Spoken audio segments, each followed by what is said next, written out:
کارگل جنگ پر ایسے شواہد جو آج سے پہلے سوشل میڈیا پر نہیں آئے۔ بھارت کے اندر جو کچھ کارگل جنگ کے بعد ہوا وہ آج آپ کے سامنے پیش ہے۔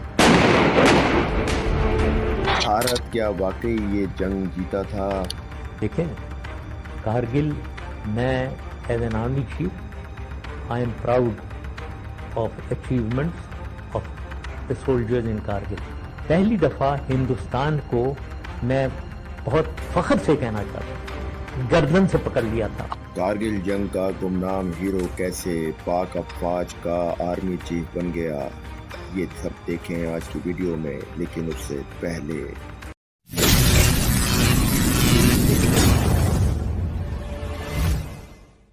السلام علیکم پاکستان، مہدی حسن حاضر ہے آج کی دلچسپ رپورٹ کے ساتھ جو کارگل کے وار کے اوپر ہے۔ تو ہمارے ساتھ رہیے گا اور ہمارے چینل کو لازمی سبسکرائب کر لیجیے گا۔ فار اے وائل اگر یہ مان بھی لیا جائے کہ یہ جنگ بھارتی فوج جیتی تھی تو پھر سوال یہ پیدا ہوتا ہے کہ بھارتی فوج نے اس جنگ میں لڑنے والے اپنے کیپٹن، میجر، کرنل اور بریگیڈیئر رینک کے آفیسرز کو بھارتی حکومت یا بھارتی فوج نے میجر جنرل تک پرموشنز کیوں نہ دیں؟ اوورولنگ ریئلٹی کارگل وار کی دیکھیے کہ جو لوگ کیپٹن رینک سے لے کے بریگیڈیئر رینک تک جن لوگوں نے کارگل وار فرنٹ پہ لڑا، ان میں سے کتنے لوگ کو میجر جنرل بنایا آپ نے؟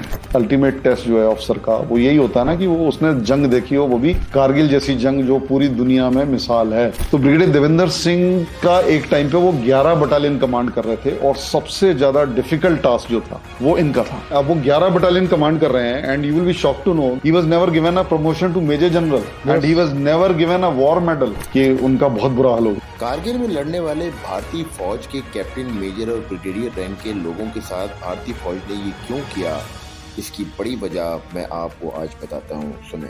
ان میں سے جو آپریشن انڈیا نے کیا، ہندوستانیوں نے ایک پہ 50% انہوں نے قبضہ کیا، ری ٹیک کیا، ایک کا ایک پوسٹ ری ٹیک کیا۔ میں ایگزیکٹ فگرز بتا رہا ہوں، 3 پہ ایکشن ہی نہیں ہوا، ان کو پتہ ہی نہیں ہے کہ ہم وہاں بیٹھے ہیں۔ کارگل کی جنگ میں لڑنے والے بھارتی فوجیوں کے ساتھ بھارت نے یہ کیا اور دوسری طرف بھارتی حکومت اس وقت کی اس کے خلاف اپوزیشن اور عوام کھڑے ہو گئے اور بصورت دیگر ووٹ آف نان کانفیڈنس کے تھرو اٹل بہاری واجپئی صاحب کو ہٹا دیا گیا اور حکومت ڈسمس کر دی گئی اور کیئر ٹیکر سیٹ اپ آ گیا۔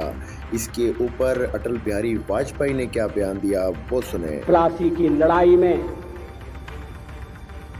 جتنے لوگ میدان میں لڑ رہے تھے اس سے زیادہ لوگ میدان کے باہر کھڑے ہو کر تماشا دیکھ رہے تھے، لڑائی کا پرینام سننے کی پرتیکشا کر رہے تھے۔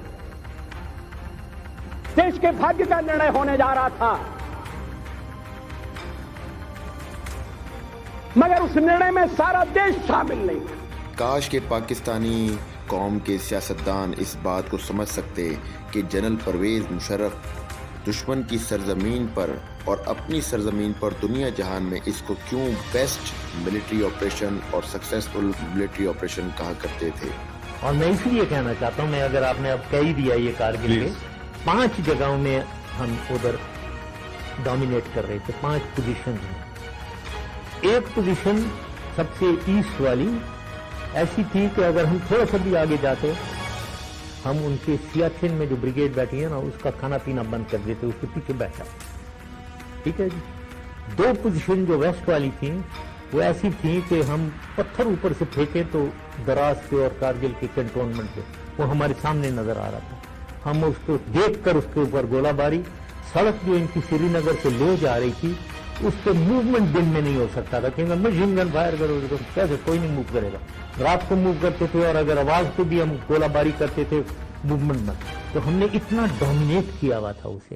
ان حقائق کے بعد کارگل جنگ کے 23 سال بعد پاکستان افواج کے army chief general Asim Munir صاحب نے 99 کارگل کی جنگ میں بھارت کے خلاف اپنے فعال کردار کا 23 سال بعد باقاعدہ اعتراف کر لیا۔ یہ پہلا موقع تھا جب پاک افواج کے آرمی چیف نے پاکستانی حکومت کے مکروہ موقف سے حیران کن طور پر ہٹ کر جنگ میں فعال کردار کا اعتراف کیا۔ جنرل منیر صاحب نے یہ تبصرہ پاکستانی فوجیوں کو خراج تحسین پیش کرتے ہوئے یوم دفاع کے موقع پر کیا، جو کارگل جنگ سمیت بھارت کے ساتھ مختلف جنگوں میں شہید ہوئے تھے۔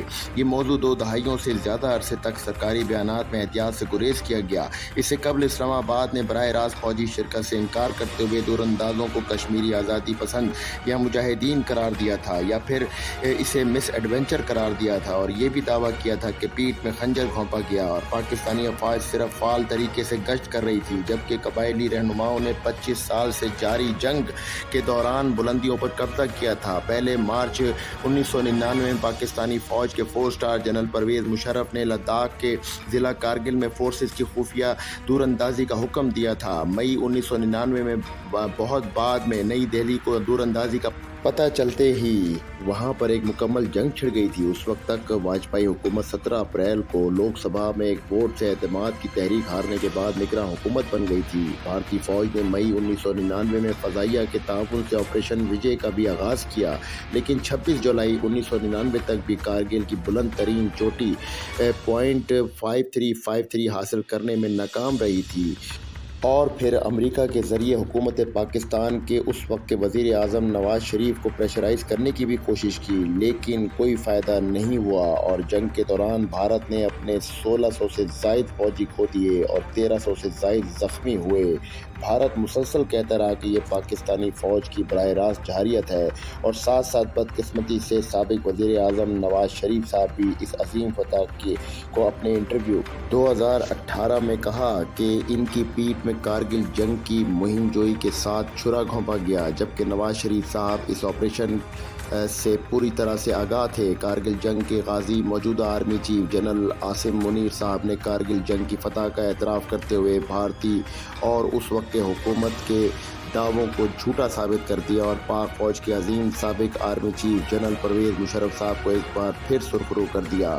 ملٹری ایکشن انٹرنیشنل ملیٹرلی ایک سچویشن جو بالکل ہمارے حق میں کی، ٹیکٹیکل آپریشن جس نے اتنا کامیاب اور اتنا زبردست آپریشن کے tactical operation created strategic result, یہ ایک زبردست سکسیس تھی اس کی، اس کو انڈرمائن کرنا نکالنا بالکل غلط ہے۔ اب اتنی اچھی ویڈیو کے بعد ایک لائک، کمنٹ اور سبسکرائب تو بنتا ہے۔ ناظرین، انشاءاللہ آپ سے دوبارہ اگلی ویڈیو میں ملاقات ہوگی۔ مہدی حسن کو بھی اجازت دیں، اپنا بڑا خیال رکھیں اس دعا کے ساتھ کہ پاکستان ہمیشہ سلامت رہے اور دشمن اس کا زیر رہے۔ پاک فوج زندہ باد، پاکستان پائندہ باد۔ اللہ حافظ۔